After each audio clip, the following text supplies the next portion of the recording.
Hello, my friends. My special guest today is a very good friend of mine. Been a great friend for many years, Mr. Darryl Evans. You might know him as a monster of the Manchester, the miracle comeback, miracle on Manchester Street, but I know him as Big D. Darryl Evans, the voice of the Los Angeles Kings. Big D, how are you? Good, Ludzy. How you doing today? Good, pal. I want to tell you one thing. What a great season your hockey club's had. You guys have been tremendous from start to finish. Who gets the big tap in the back this year, D? Well, I think you go back to when Dean Lombardi was hired. I think he was a great hiring for the organization. He did a great job at, bringing a lot of structure and carrying on what Dave Taylor started to do here, and that was retaining draft choices and building the team from within.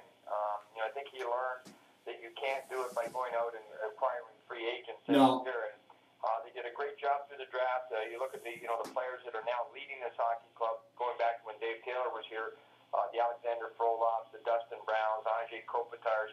These guys were all drafted by the Kings, and then more notably, just recently, the 2 drafts ago, Drew Doughty, who's just been an outstanding player, just turned 20 years of age, and he's a candidate for the Norris Trophy. He was a member of the gold medal Team Canada at the Olympics, and Right. This core of young players has really done a great job growing, maturing as a group. But I think you got to take your hats off to Dean Lombardi for carrying on for where Dave Taylor started things, and that was through the draft. We're speaking with Darryl Evans, the voice of the Los Angeles Kings. Big D, would you not say, I love listening to you talk because I'm down here in Toronto. You're up in Los Angeles. I don't get a chance to see as much as I like to. One of the great guys in the game. But do you not agree that you can't build a team with free agents? You have to go from the drafts. You have to set your team. You have to go through a little bit of hell to get to heaven.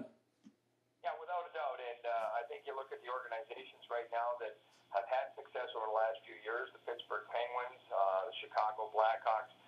Those teams right there, I think, are just a great example of the way it's got to be done.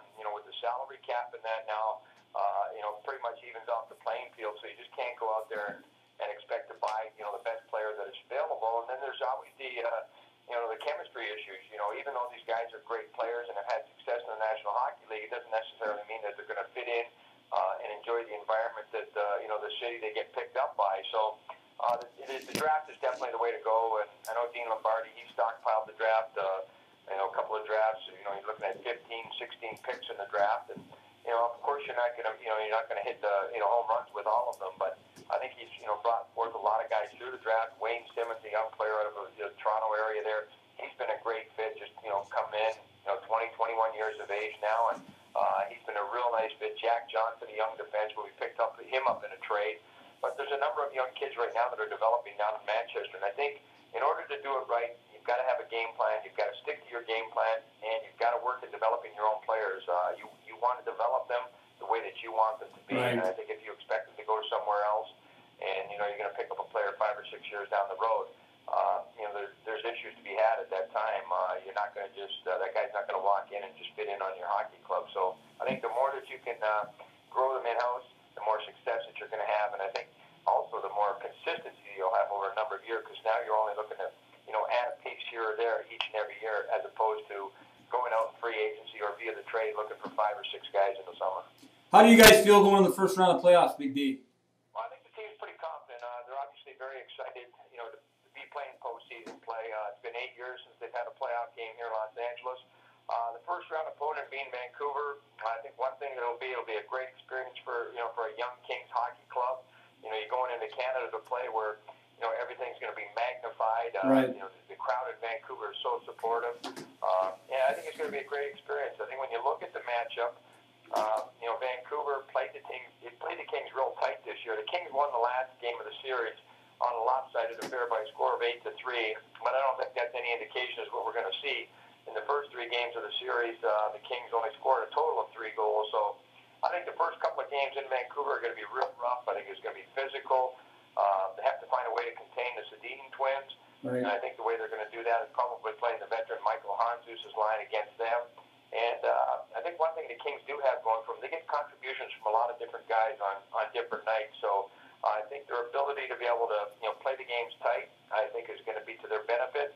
They're looking for Jonathan Quick in goal, to get on a little bit of a roll. Right. He's been a little bit up and now since the Olympics, but they're hoping that he's able to step in and with the excitement, the adrenaline, get his focus back on and lead this team. And I think one of the things, even though there's not a lot of experience, on this hockey club in postseason play, I think a couple of the young players that are going to have factors, and that's going to be Drew Doughty and Jack Johnson back in the blue line. They're both going to play in their first playoff game on Thursday night. But when you look at it, both those guys have been on the biggest stages in the world. They just both played the Olympics. Doughty on the gold medal team, Jack Johnson on the silver medal team. Absolutely. These guys have played in big games with big audiences and a lot of meaning in the game. So look for those guys to excel from back there and lead this hockey club. Speaking with our special guest, Mr. Hawk, one of my best buddies, Darryl Evans, the funniest man in hockey as far as I'm concerned. He's pretty stiff right now, but I'll tell you what. Darryl, we played against each other as young kids growing up in Toronto, and we were both fortunate to get drafted to the Niagara Falls Flyers. I don't know if you've got a chance to read the book because you're in it. You're in about a chapter of this book. You've been there, done that. Tell me a little about Bert Templeton, the first training camp we had. Tell the listening audience. How tough was that? Was that training camp or boot camp? I don't know. I think that was the time we were probably at the crossroads of our career, thinking we might as well quit. That was no picnic. Bert was, he was a real hard ass. There's no doubt about it. But I think one thing that he did get is he got the most out of a lot of young guys, and I think you'll probably agree, Ludzy. We were probably all grateful and thankful that we had him as a coach in junior, especially that first year. Yeah.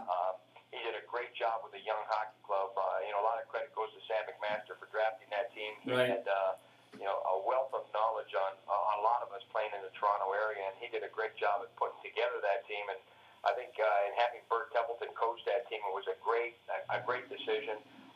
He was a great leader on that team.